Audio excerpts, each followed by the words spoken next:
আমি এখন রান্না বসিয়েছিলাম আর একদিকে বসিয়েছি ডাল সিদ্ধ, মানে এটা মুসুরির ডাল বসিয়েছি, আর একদিকে বসিয়েছি চিকেন। তো চিকেনটা অনেকক্ষণ বসিয়েছি, এবার দেখছি যে এত জল বেরিয়েছে, ওই জন্য অনেকটা সময় লাগছে। আর একটা দিকে খালি ছিল, ভাবলাম ডাল সিদ্ধটা তাড়াতাড়ি করে নিই, কারণ অনেকটা বেলা হয়ে যাচ্ছে।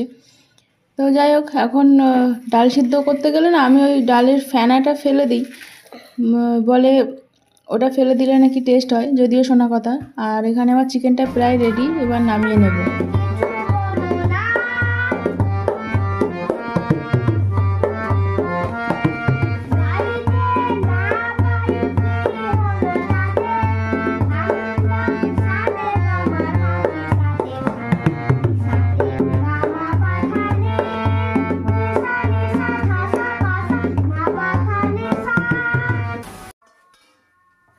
চিকেনটা তো আমার আগেই হয়ে গেছে, নামিয়ে নিয়েছি। আর আমার একটুখানি বাকি ছিল ডালটা সাদাল দিতে, আর অনেকটা কাজ ছিল, সেই জন্য আজকে রান্না করতে দেরি হলো। তাও আমার দেরি হচ্ছে বলে ছেলেকে নিয়ে বসেছে।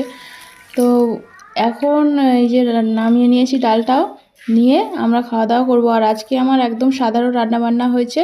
তো এখানে করেছি ডাল, আর সরু সরু করে পেঁপে আর আলু ভাজা করেছি, আর সঙ্গে আছে চিকেন। আর এখানে একটু পেঁয়াজ লেবু কেটে নিয়েছি, শসাটা আজকে নেই। তো যাই হোক, এই হচ্ছে আজকে দুপুরের রান্না বান্না।